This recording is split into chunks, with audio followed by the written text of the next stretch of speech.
Good afternoon, everyone. My name is Michelle Brunson. I am the Health Advisor for President of the Small, Underserved, and Rural Support for the Quality Payment Program Resource Center.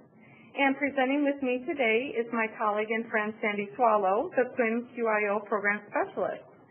Sandy works with groups of 16 or more clinicians and larger health system ACOs.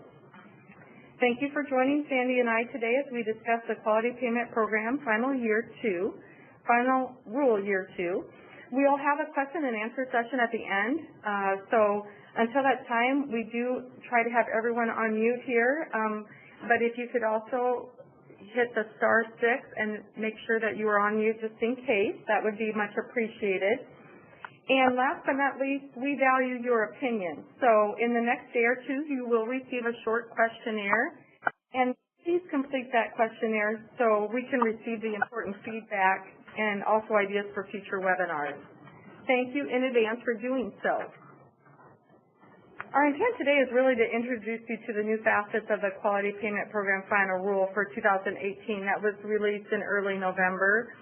Our primary focus is on the new basics of the Merit-Based Incentive Payment System, or MIPS, since there is so much to cover.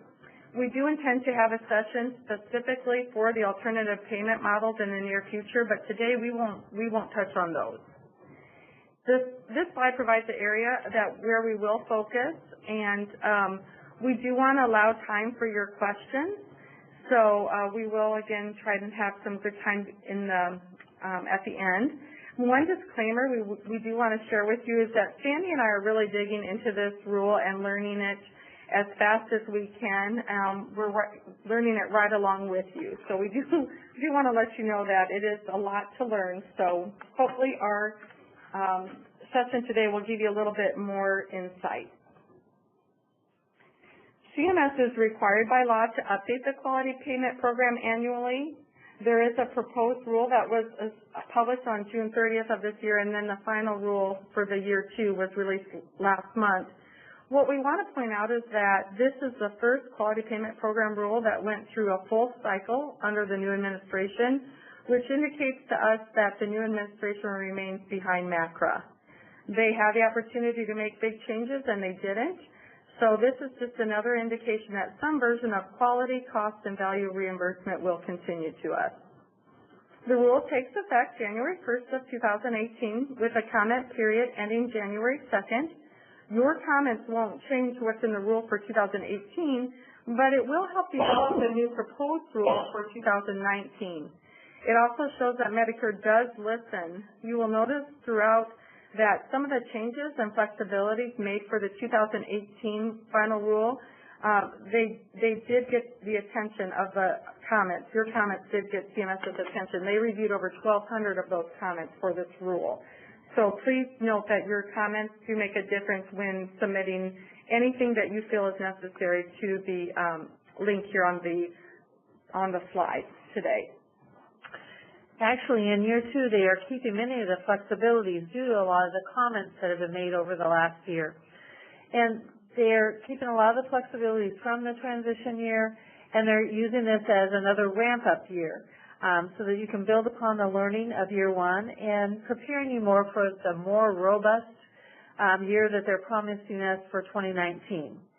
Now, throughout this presentation, you will see the yellow stars.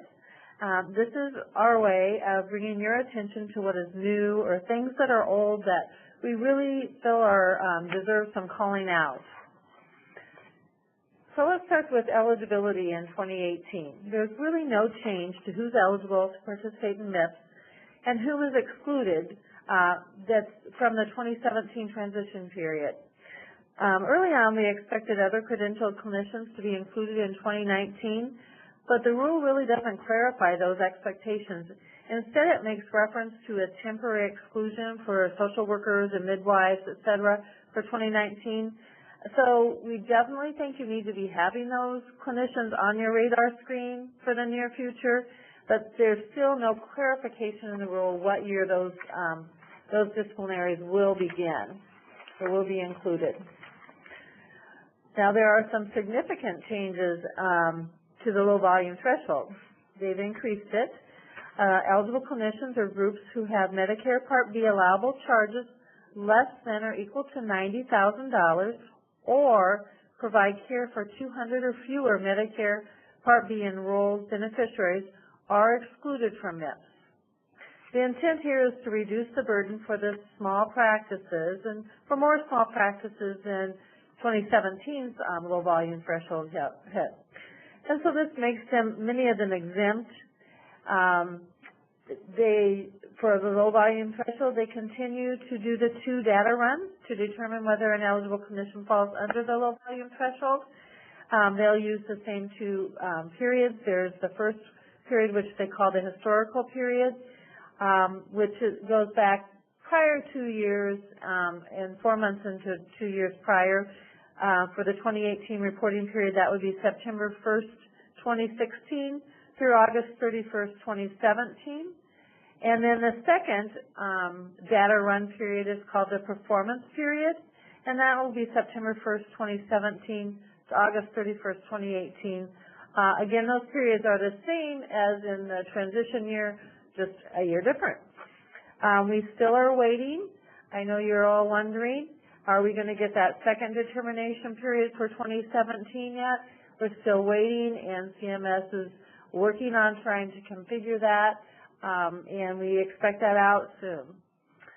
The low volume status also applies in 2018, the same as it did in 2017, to how you're submitting or what submitting level you'll be submitting at, either individual or group. One thing that they have been exploring, Medicare has been exploring, is the ability to opt in to MIPS based on the low volume threshold. This has been postponed to year 3, and they're really seeking some additional comments on how best to implement the opt-in provision. Right now, if you voluntarily report and you meet low volume and you could be excluded for low volume threshold, your scores will be put on the physician compare, but you are not eligible for the payment adjustment, either positive or negative.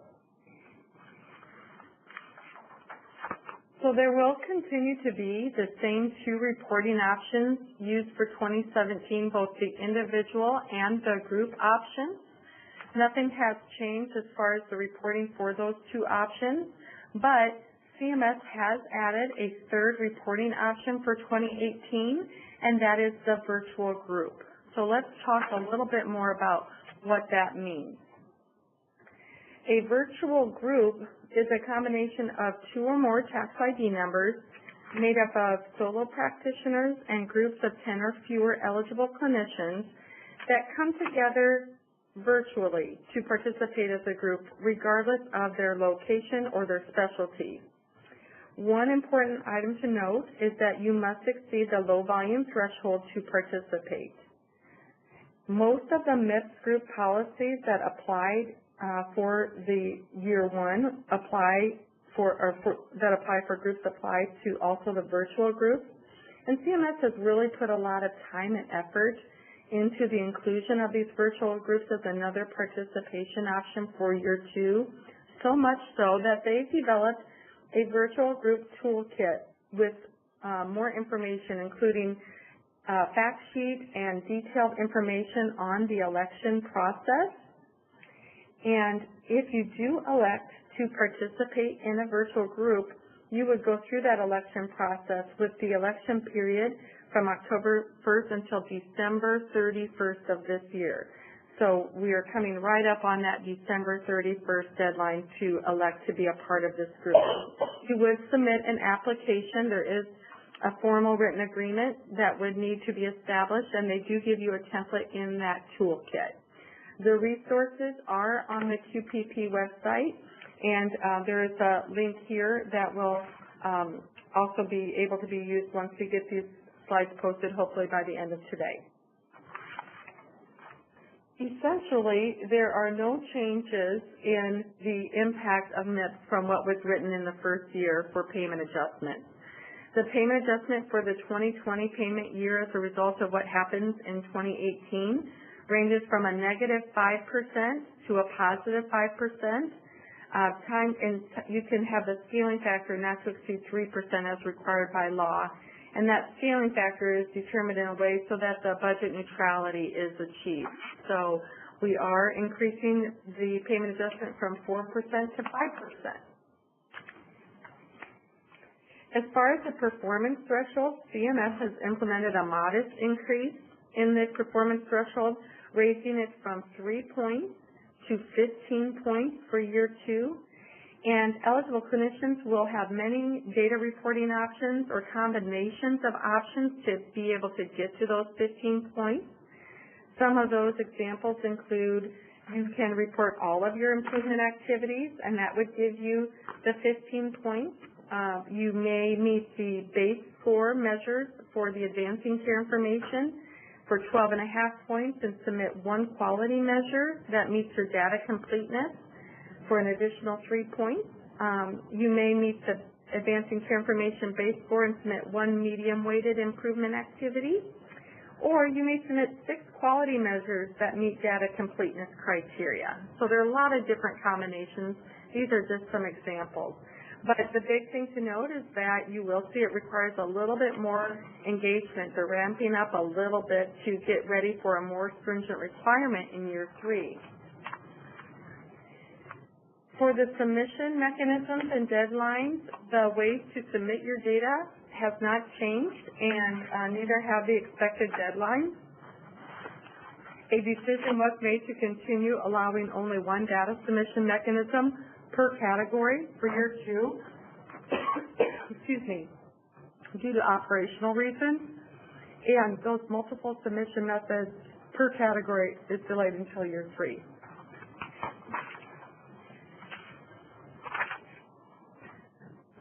There is a big change coming up in the category weights. Cost is now going to be 30% or 10% this next year, dropping quality from 60 to 50%. Sorry. There is a complex re-rating protocol and some new hardship exemptions that we're going to address a little later on. Also, the performance period requirements in 2018 changed just a little bit. The quality, it is required to be a full year, and that's why you see the yellow star there. Cost will be a full year. And then the advancing care information and improvement activities, they remain at 90-day minimum to up to 1 full year for the reporting, performance reporting requirements. So next we want to spend some time on each of the performance category requirements and the key changes that you should be aware of. I like to start with the quality performance category, number 1, because it's weighted the highest, and I don't know, it always seems a little bit more complex to me. As Michelle told us, the quality category was reduced to 50%, so CMS could allow the cost category to become alive with a 10% weight. When you look at this slide, this is just showing you some of the submission requirements, and there really aren't any changes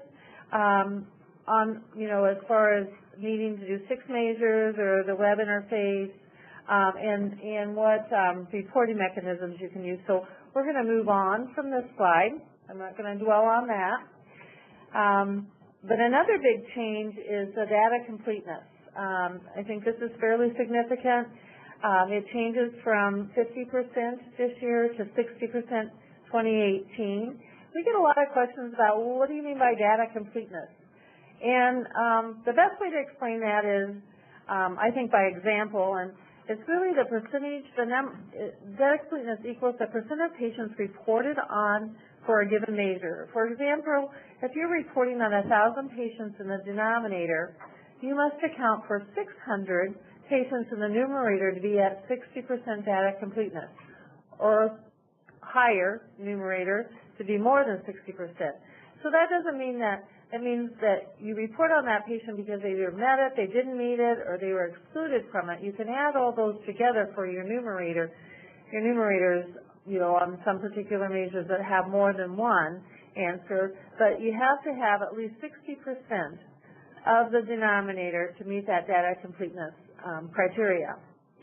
Now, all payer data for the registry, QCDR, and the EHR direct submission is the same, along with they'll be using all payer data for that, along with the same for the claims and the web interface submission method. That will only involve Medicare beneficiaries.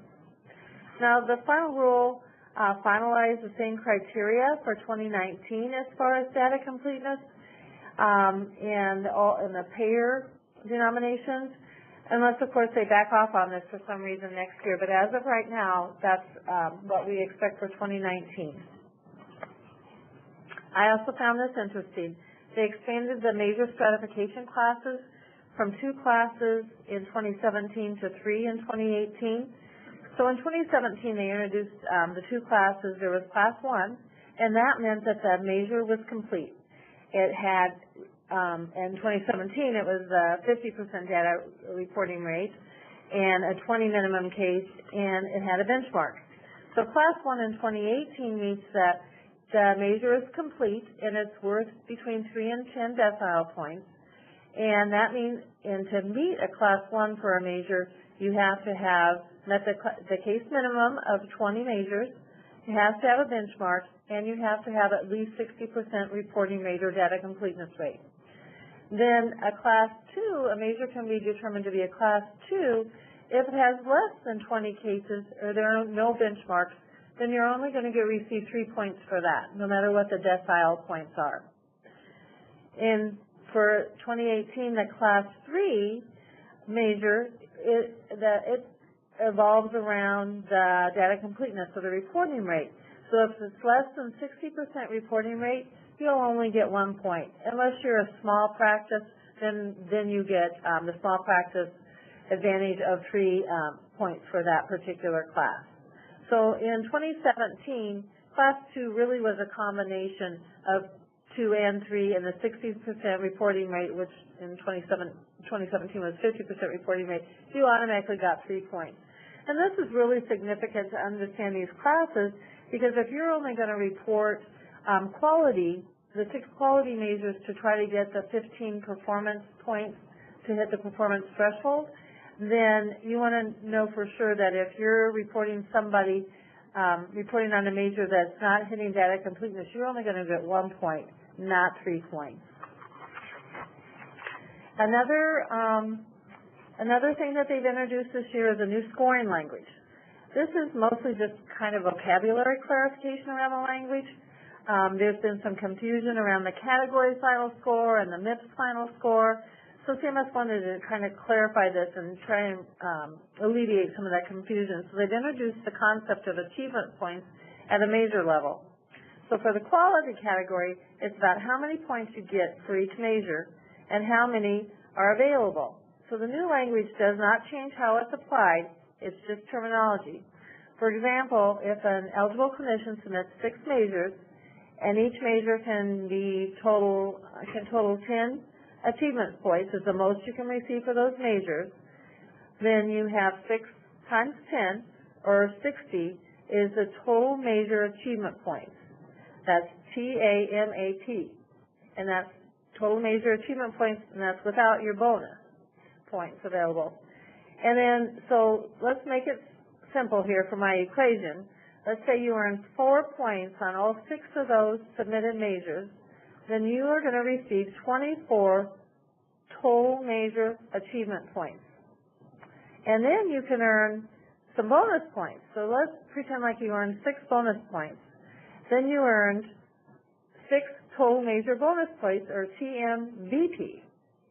So in the equation, you'll add your total measure achievement points of 24 plus your total measure bonus points of 6 to get 30. Then you're going to divide that by the total available measure achievement points, which is 60. We've already determined that was 60.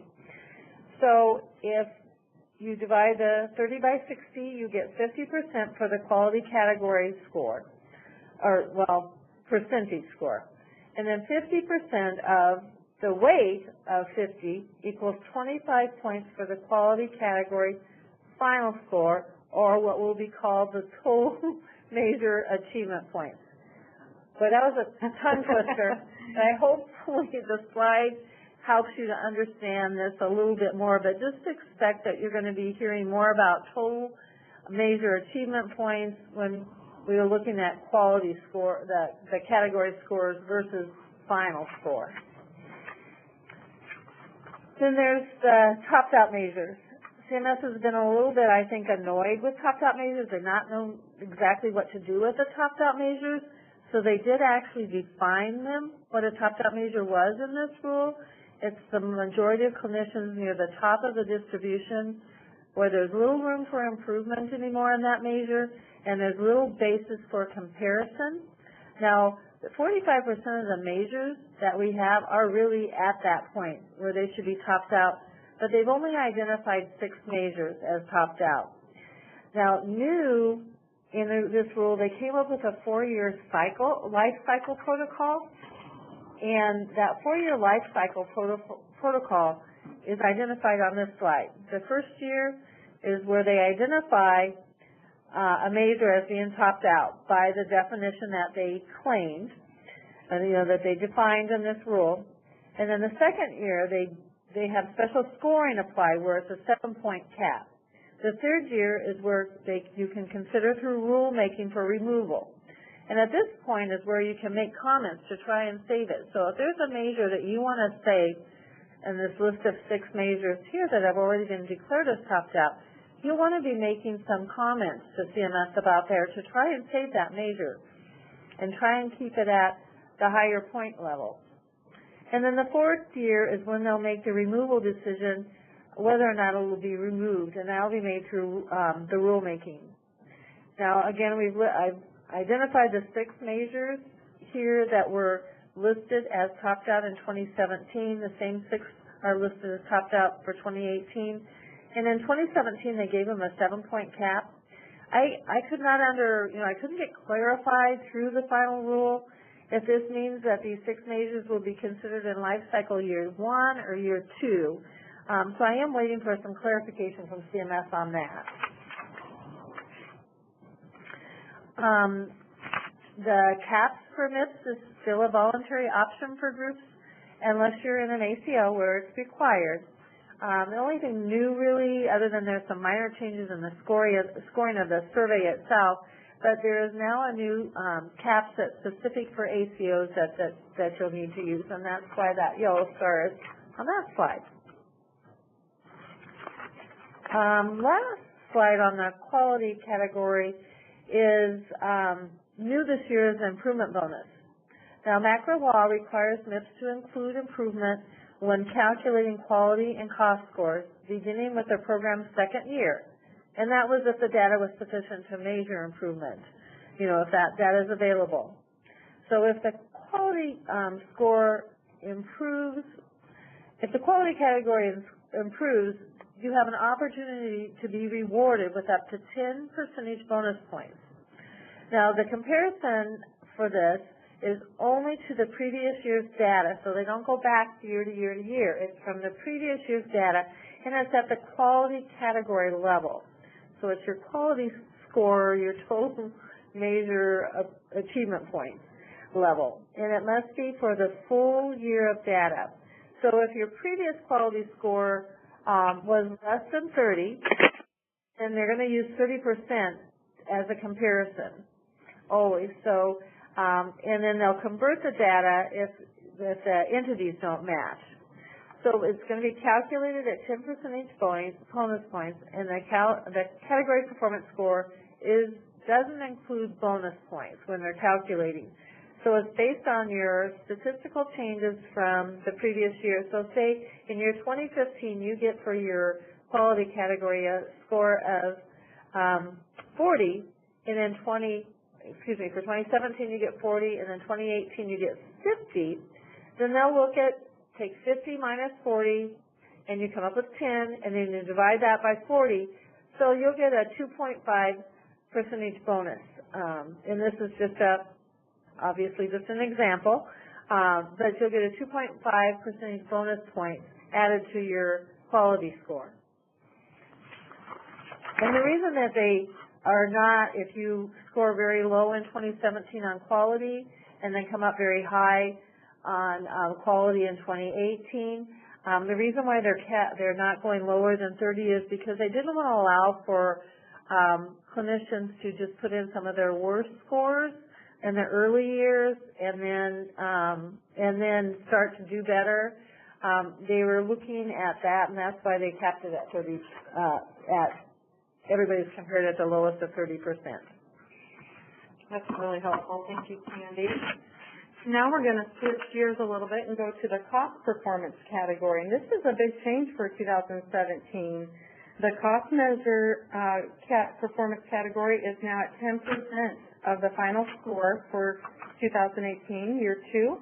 And MACRA law mandates that the weight increase to 30% by 19. So this 10% is a way to get our attention and get us start paying attention to what we need to do.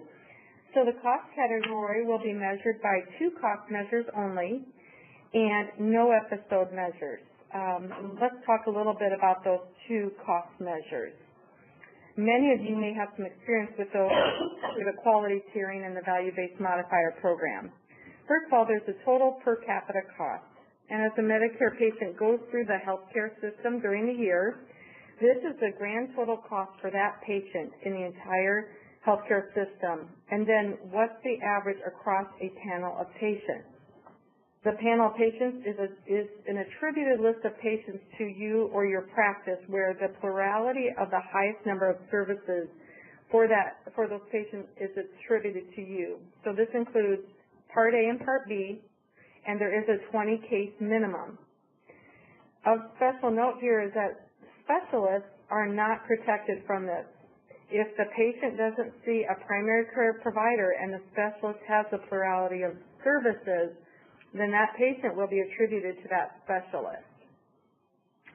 So that is total per capita cost. And the second cost measure is Medicare spending per beneficiary.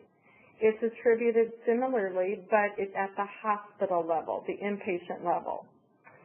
And so if both of these measures can be calculated, CMS will take the average of the measure for the performance category score. If only one of those measures can be calculated, that score will be given to the performance category score. If no measures can be calculated, you will be given a 0 for this performance category score, and that 10% is reweighted to quality so that the quality is equal to 60% instead of the 50%.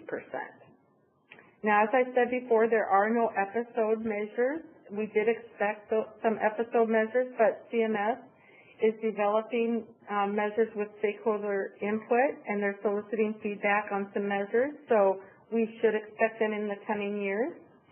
And also your transition year feedback reports from 2017 year 1 will be available by summer of 2018.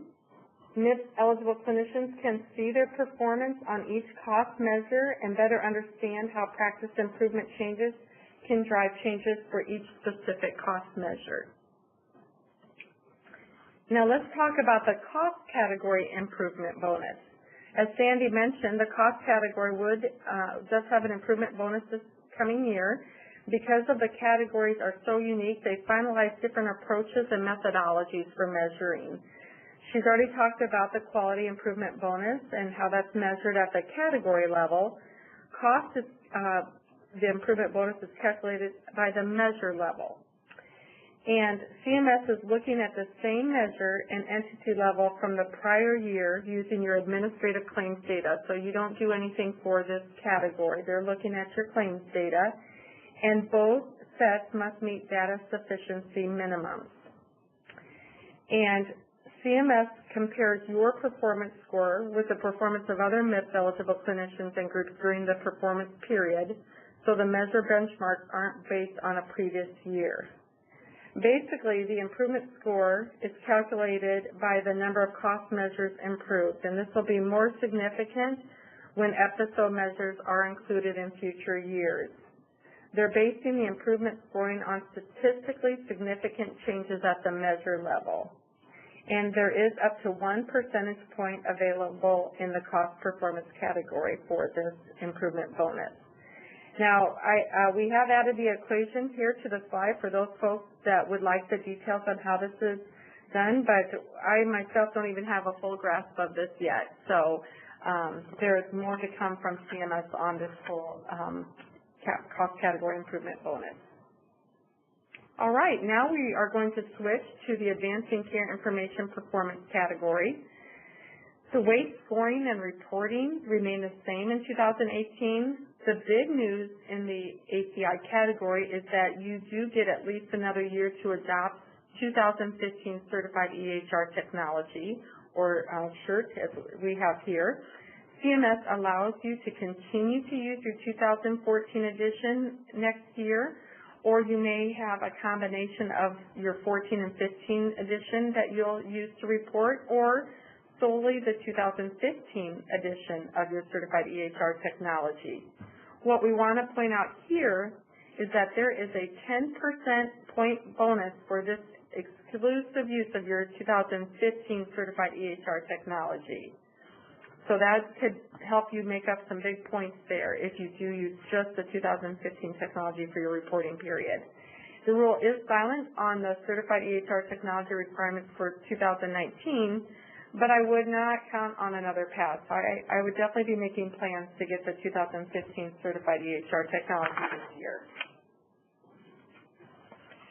Now for the ACI Category Exceptions. The hospital and non-patient-facing clinician exceptions continue this year for those eligible clinicians to not have to submit data for the ACI category. CMS has added the ambulatory surgical center-based clinician to the list, and if a clinician provides more than 75% of their charges in the ambulatory surgical center, which is a place of service 24, they will automatically be reweighted to the quality category. So instead of 50% quality and 25% ACI, they will have 75% of their score from the quality alone. And CMS will make a determination of the special status from the same two determination periods we talked about for the low volume threshold that Sandy mentioned. Now there are also some ACI category clarifications and corrections that we're going to discuss here. First of all, they define meaningful user to be any provider with an ACI category score of greater or equal to 75%. They also define timely for patient access to equal 4 business days after the data is available for the eligible clinician. And they applied retroactively to 2017, further clarifying in the rule both the view, download, and transmit action. It was previously erroneously described the actions of the measure being taken by the eligible clinician rather than the patient. The summary of care document can be generated by any support staff, not just the clinician, and there's some minor verbiage changes to patient access, patient education, health information exchange, and medication reconciliation. Most of us have interpreted those correctly, but this way Medicare just wanted to bring that language into the rule for some more formal corrections. And then next we do want to point out that there is the same minimum reporting period, the 90 to 365 days, but retroactive to 2017, there are some specific exceptions to the e-prescribing and health information exchange-based measures for the ACI category. If you generate fewer than 100 prescriptions in a performance period, you would have the exclusion for the e-prescribing, as well as if you generate fewer than 100 outgoing transitions of care in a performance period, or receive fewer than 100 incoming transitions of care for a reporting period. Those are also health information exchange-based measures. Depending on if you're using 14 certified technology, it would be just the outgoing transitions, or if you're using 15 certified technology, it would also, they add in the incoming transitions to receive a summary of care, request a summary of care electronically. Now, there is also a fairly big change coming up here that if in 2017 you were awarded 10 percentage bonus points for electronically reporting to an immunization registry, and you could earn 5 percentage bonus points for additional registry reporting, CMS recognized that not all states have an immunization registry, or not all eligible clinicians provide immunizations. So they opened up the potential to earn 10 percentage bonus points for reporting to any public health agency or clinical data registry as part of the performance score.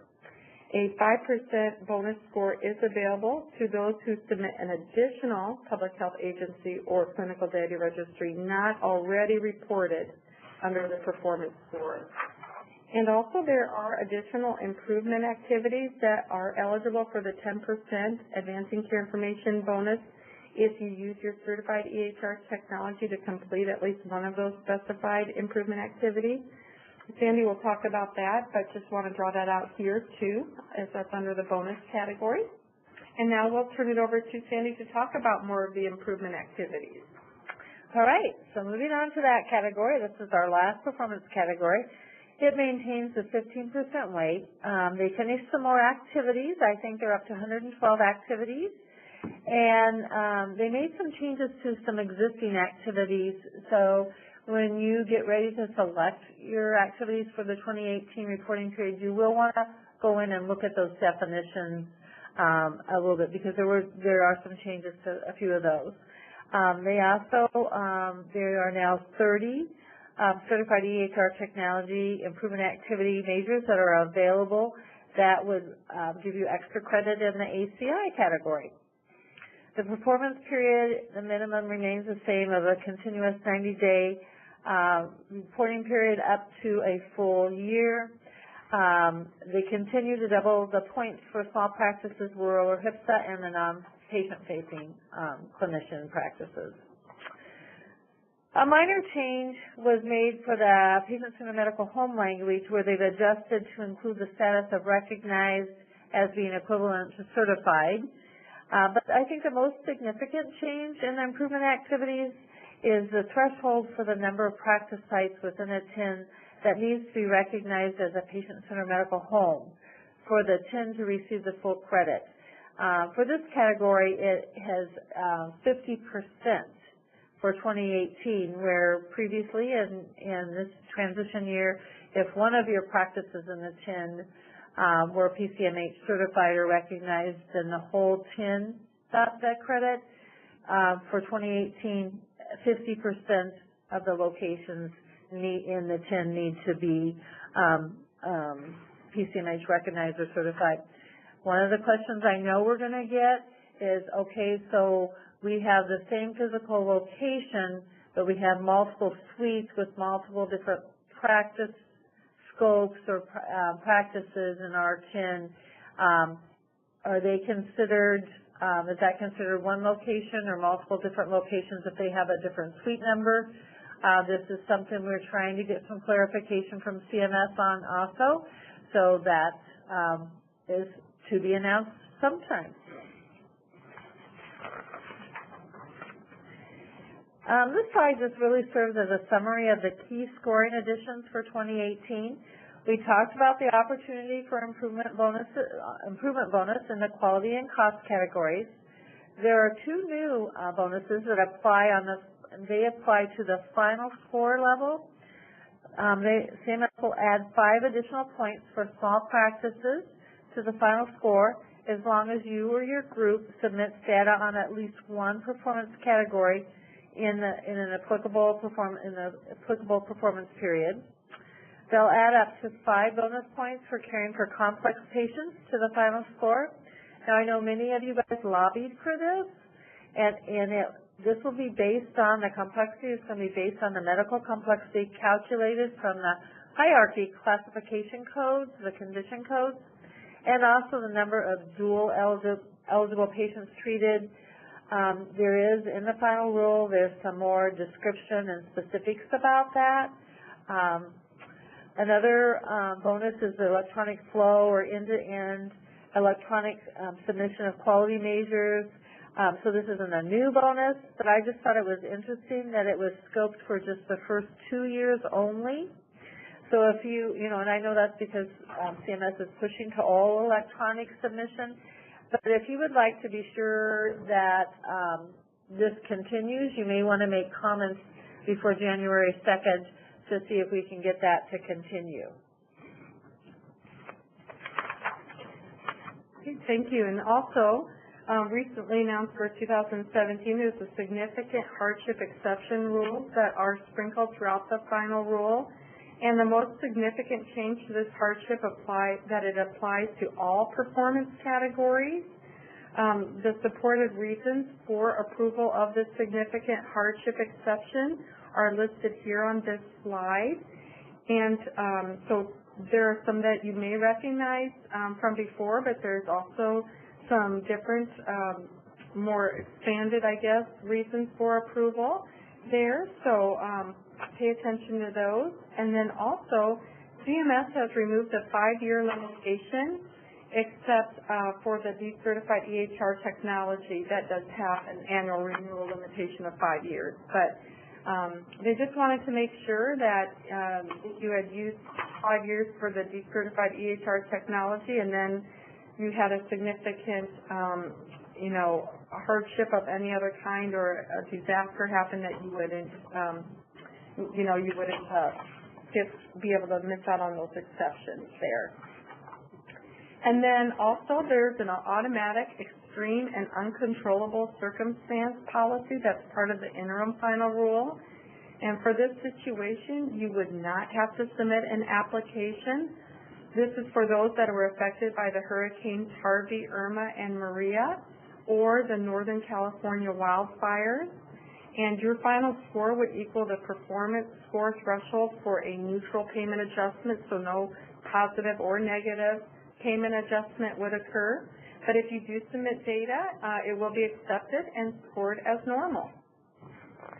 And then there's also a lot of different special populations with special handling that CMS will automatically identify those here on this slide, and they will put those on the Quality Payment Program website, most likely using that MPI lookup tool that they have developed and posted there as well.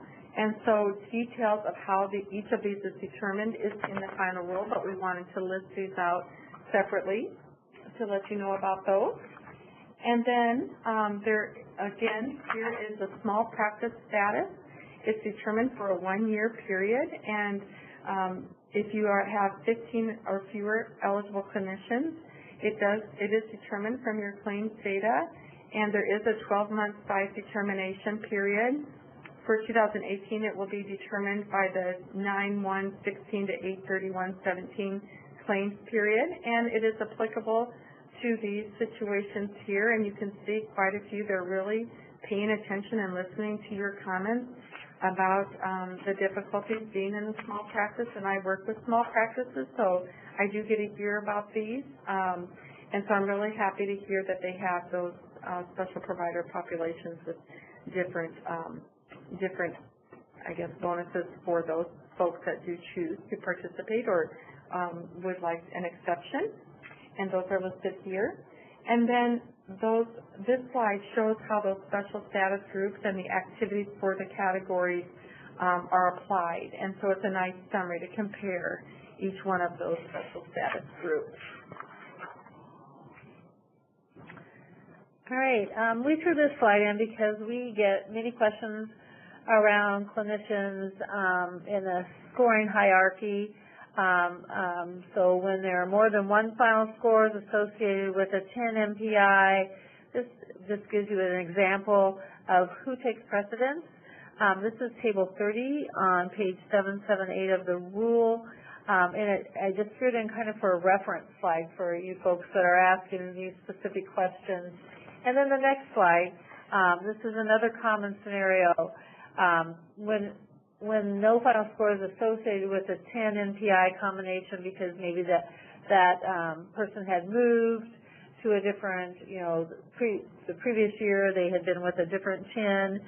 This gives you the scenarios and then which final score takes precedent and which payment adjustment takes precedent to follow that. So we'll, just out of respect for some time, wanting to be sure that we have time for Q&A, I'll just let you use this as a reference slide. And we did have a question come in, and we do want to note this, that these slides will be available for your reference, and the link is on the Intelligent QPP website here that we have, intelligentqpp.com, and we're really quick about getting those up. Hopefully by the end of today or tomorrow, those will be up so you can have these as your reference, and just want to point that out now. All right, we I know Michelle mentioned that the comment period was by January 2nd. There's multiple ways that you can submit comments, and this link right here will take you right to the final rule if you would like to go in and read more about the final rule. And just a few takeaways that we put together. We think that it's important to start creating a strategy to manage your costs in 2018. With it moving up to 30% by 2019, it is going to be a significant player in the MIPS program. And if you're a small practice, be sure that you check the revised low volume threshold and learn more about the virtual groups before the deadline to submit for the election process, which is December 31st for this year. Understand the changes to the categories, the weighting, the increase in the minimum participations to avoid a penalty, the new data completeness thresholds, and more. Plan to continuously improve. Scores in the 70 to 80 performance range, they may not exceed the performance thresholds in the future, so you want to do the continuous improvement. And also reach out to Intelligent QIO or the SURS for assistance. CMS continues to support these programs, and so they continue to provide, to finance us so that we can provide you no-cost assistance. If you're in a large organization with more than 15 eligible clinicians, you'll want to reach out to the QIOs in your state, for your state, and if you are in a smaller practice, then you'll reach out to the SURS in your state. So what we're going to do now is we're going to open it for questions. Michelle's going to unmute the lines for us. And thank you very much for the leader has unmuted your line. And again, we'll remind you to fill out that survey. We want to make sure that what we're providing is the information that you need. And you guys have some great ideas of things that we could be helping you with. So please fill out that survey. And then I'm going to go ahead and open it up. What questions might you have for us?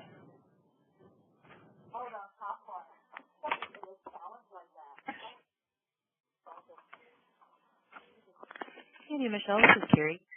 Hi, Carrie. Hi.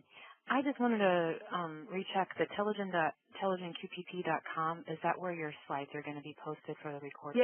Yes, they will, and they'll be under the tab at the top for resources.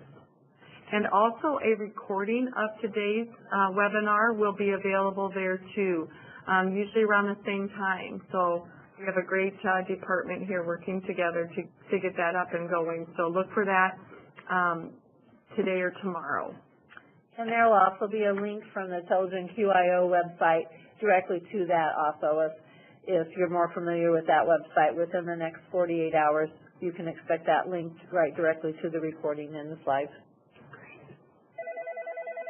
Perfect. Thank you. Hi, I'm sorry.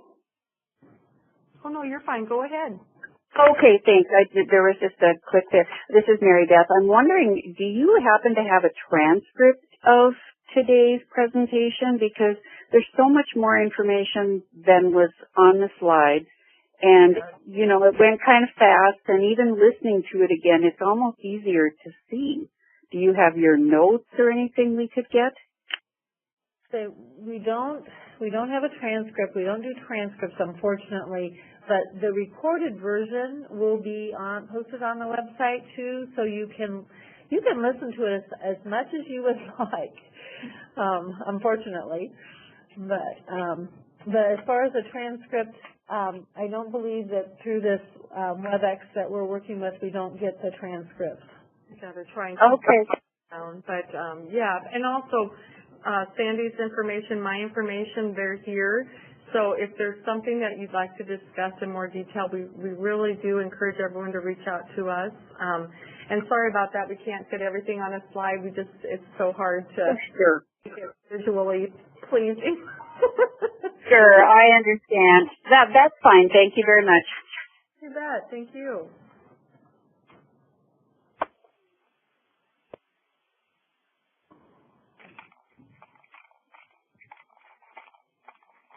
All right. Well, it doesn't sound like there's any additional questions.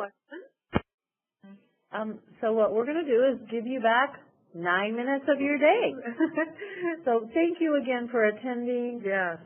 We'll remind you to complete the survey and let us know how we can help you, what better we can do to keep you guys informed. Sandy, sorry to ask one more question. This is No Carrie problem. again. I think I saw and heard it correctly that 2018 it will be 1 full year of quality reporting. Correct. You are correct. Okay, great. Thanks. You're welcome.